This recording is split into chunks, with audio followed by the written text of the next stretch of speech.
भारतीय जनता पार्टीने जी पहिली यादी घोषित केली आणि त्या घोषित केलेल्या पहिल्या यादीमध्ये 2 नावं होती, त्या दोन्ही नावांचा पराभव होणार हे सर्वात पहिले मी आपल्याला सांगतो। त्यात एक नाव होतं सातारा सोलापूरच्या माढा मतदारसंघाचं रणजित निंबाळकरांचं, दुसरं नाव होतं आपल्या भिवंडी लोकसभेचे खासदार आणि केंद्रीय मंत्री कपिल पाटील साहेबांचं। कारण असं आहे की माढ्यामध्ये अतिशय मोठ्या प्रमाणावर असंतोष ही यादी घोषित झाला आणि तशाच प्रकारचा असंतोष भिवंडीच्या लोकसभा मतदारसंघामध्ये देखील झाला आणि म्हणून जेव्हा आपल्या उमेदवाराची आपण घोषणा केली तेव्हा सर्वीकडे विद्यार्थी एकच चर्चा झाली की खऱ्या अर्थाने ह्या लोकसभा मतदारसंघामध्ये जर कोण परिवर्तन घडू शकत असेल तर ते राष्ट्रवादी काँग्रेस पक्षाचे बाळासाहेब।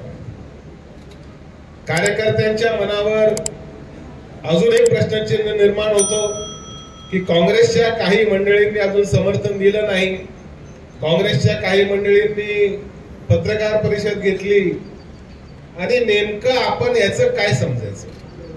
मित्रांनो, विशेष करून माझ्या पत्रकार मित्रांना मला सांगायचं आहे की जेव्हा हा मतदारसंघ राष्ट्रवादी काँग्रेस पार्टी शरद पवार या पक्षाने लढवायचं हे नक्की झालं, त्यावेळेला तो निर्णय काँग्रेस पक्षाच्या सर्वोच्च नेत्यांनी घेतला। सर्वोच्च नेते दिल्लीत बसतात, आपल्याला माहितच आहे ते कोण आहेत आणि तो निर्णय झाल्यानंतर लगेच दुसऱ्या दिवशी आमची यादी घोषित झाली। प्रदेशचे अध्यक्ष जयंत पाटील साहेबांनी बाळामामाची यादी घोषित केली, उमेदवारी घोषित केली, परंतु त्याच्यानंतर काही वेगळ्या बातम्या भिवंडीच्या लोकसभेमध्ये आपल्याला ऐकायला मिळाल्या। काही लोकांची उघड नाराजगी त्या ठिकाणी ऐकायला मिळाली।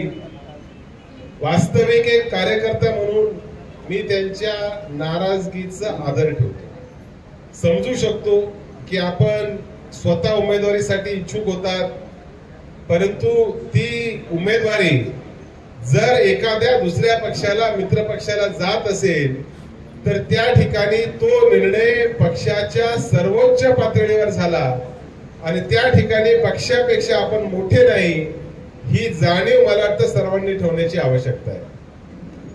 3 वेळा काँग्रेस पक्ष ह्या मतदारसंघामध्ये लोकसभेची निवडणूक त्यांनी लढवली, 1 वेळा त्यांना यश मिळालं, 2दा त्यांना अपयश मिळालं। आम्हाला असं वाटतं की 2024च्या लोकसभाच्या निवडणुकीमध्ये आमचा उमेदवार, राष्ट्रवादी काँग्रेस पक्षाचा उमेदवार, महाविकास आघाडीचा उमेदवार बाळामामा यांना भरघोस मताने आपण सर्वजण निवडून द्याल की नाही। त्याच्यामुळे कुणाची नाराजगी असली त्याचा आदर आहे, त्यांच्या भावनेशी आम्ही थोडं सहमत आहोत, परंतु नाराजगी आहे म्हणून आपण एखादा चुकीचा पावित्रा जर घेतला तर ते योग्य ठरणार नाही। आणि मी बाळामामाला विनंती करेल, त्यांच्या चिरंजीवांना विनंती करेल की आपण सर्वजण काही लोकांची समजूत काढण्यासाठी त्यांच्याकडे जाऊ आणि पत्रकार मित्रांना खात्रीनिशी सांगतो की जे लोक आज विरोध करत होते काँग्रेस पक्षातनं ते काँग्रेस पक्षाचे जुने निष्ठावंत लोक आहेत, त्याच्यामुळे त्यांची कृती अजिबात अशी असणार नाही की जेणेकरून भारतीय जनता पार्टीला मदत होईल। दुसरा विषय मला आपल्याला सर्वांना सांगायचा, कारण प्रबोधनाची बैठक आहे, शेवटी कार्यकर्ता निवडणुकीच्या सामोरे जात असताना काहीतरी विचार घेऊन गेला पाहिजे। काल शिंदे सेनेच्या एका माजी खासदाराने पत्रकार परिषद घेतली, त्यांचं नाव गजानन कीर्तीकर। ते म्हणाले की भारतीय जनता पार्टीने आता ईडीचा वापर करणं बंद केला पाहिजे। याचा अर्थ काय की शिंदे सेनेचा विद्यमान खासदार एक प्रकारची कबुली देतो की भारतीय जनता पार्टी ईडीचा वापर करते आणि तो वापर विरोधकांना टार्गेट करण्यासाठी केला जातो। या एक प्रकारची कबुली शिंदे सेनेच्या गजानन कीर्तीकर साहेबांनी केलेली आहे। मी त्यांचं अभिनंदन करतो त्यांच्या धाडसाचं अभिनंदन करतो की ते आज खरं बोलले. वास्तविक आज पहिल्यांदा गजानन कीर्तिकर साहेब बोलले असले तर उद्या अनेक ईडीने बाधित झालेले नेते बोलतील. एके दिवशी यांची भीती संपणार आहे आणि त्या दिवशी खऱ्या अर्थाने परिवर्तनाची लाट ह्या महाराष्ट्रामध्ये सुरू होईल. कार्यकर्त्यांना थोड्या वेगळ्या विषयाकडे घेऊन जातो.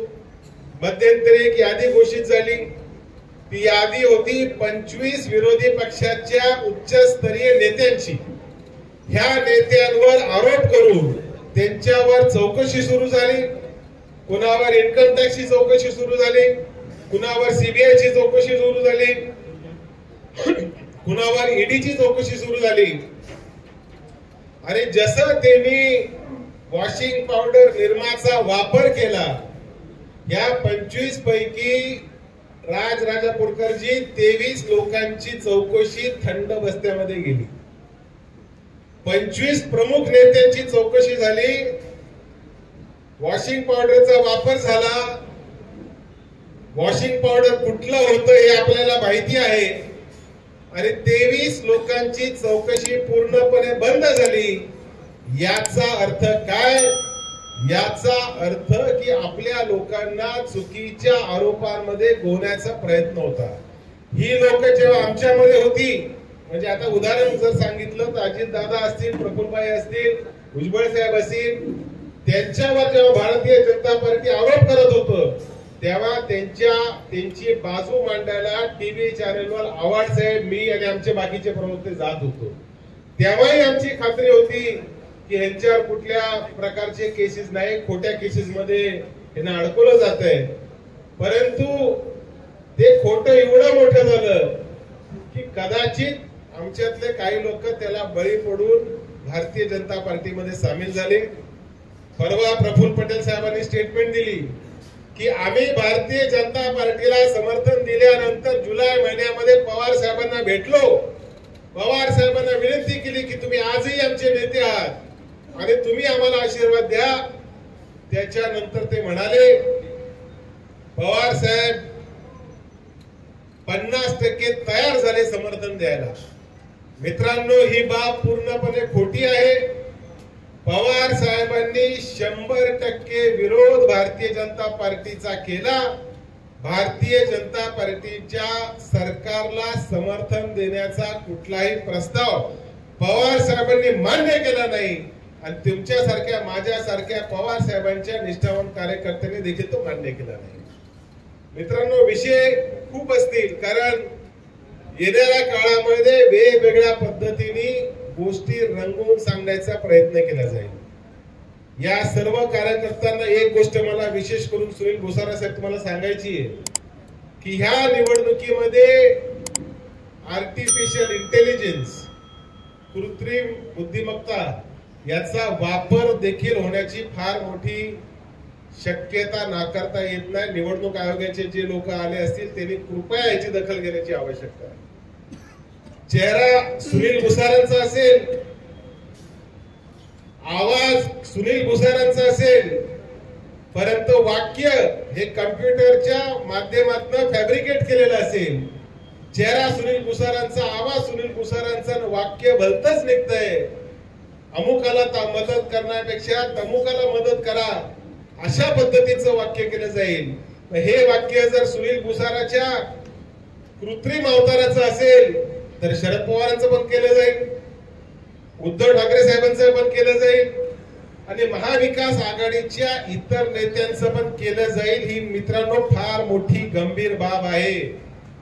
त्याच्यामुळे कुठेही व्हिडिओ, अशा प्रकारचा कृत्रिम व्हिडिओ, एआयचा व्हिडिओ आपल्या नेत्याच्या भाषेमध्ये, त्याच्या आवाजामध्ये, त्याच्या चेहऱ्यावर त्याचा फोटो काढून जर व्हायरल झालेला असेल तर कृपया करून त्याच्यावर विश्वास ठेवू नका.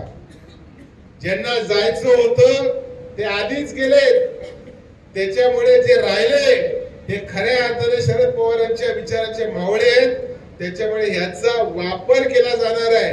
मला आवर्जून प्रत्येक भाषणामध्ये सुनील भाऊ आपणही आपल्या मतदारसंघात, राजाभाऊ आपणही आपल्या जिल्ह्यामध्ये, सगळीकडे जिकडे जिकडे आपण जाल तिकडे सांगितलं पाहिजे की एआयच्या माध्यमातून, आर्टिफिशियल इंटेलिजन्सच्या माध्यमातून आपल्या उमेदवाराच्या बाबतीत चुकीचं काहीतरी आपल्या नेत्याचं स्टेटमेंट ट्विस्ट करून वेगळ्या पद्धतीने दाखवण्याचा प्रयत्न केला जाणार आणि त्याच्यामधनं कार्यकर्ते संभ्रमित होतील. हा प्रयत्न करण्यासाठी काही लोक नेमण्यात आलेली आहेत. त्याची माहिती देखील आमच्या समोर पोहोचलेली आहे. मला वाटतं बाळा मामा आपल्या उमेदवाराला सर्वांनी टाळ्याच्या गजरामध्ये त्यांचं आपण स्वागत करूया.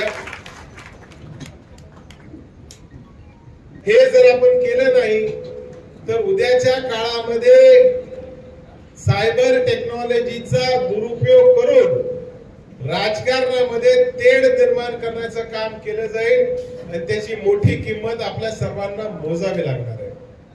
मित्रांनो, परवा देशाचे गृहमंत्री हे महाराष्ट्राच्या नांदेड जिल्ह्यामध्ये प्रचारासाठी आले होते.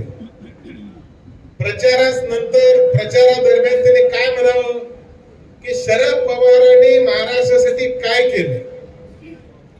आता देशाच्या गृहमंत्र्याला विचारावं लागतं की शरद पवारांनी महाराष्ट्रासाठी काय केलं. मला वाटतं गृहमंत्री अमित शाह साहेबांच्या या प्रश्नाचं उत्तर देण्यासाठी महाराष्ट्रातली 12 कोटी जनता सक्षम आहे.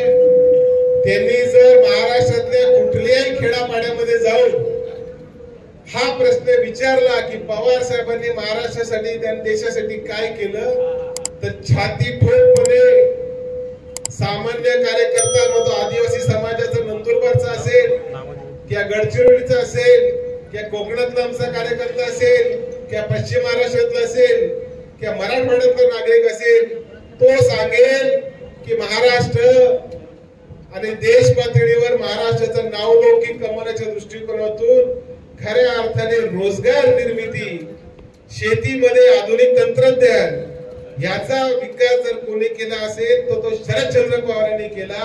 हे छाती ठोकून आपण सांगितलं पाहिजे. आपले कार्यकर्ते मी बघतो बाळे मामा की प्रचाराच्या दृष्टिकोनातून मतदान करा एवढं बोलतात, परंतु कार्यकर्त्यांनी बौद्धिक पातळीवर देखील भारतीय जनता पार्टीच्या खोट्या प्रचाराला आव्हान देण्याची आवश्यकता आहे. आता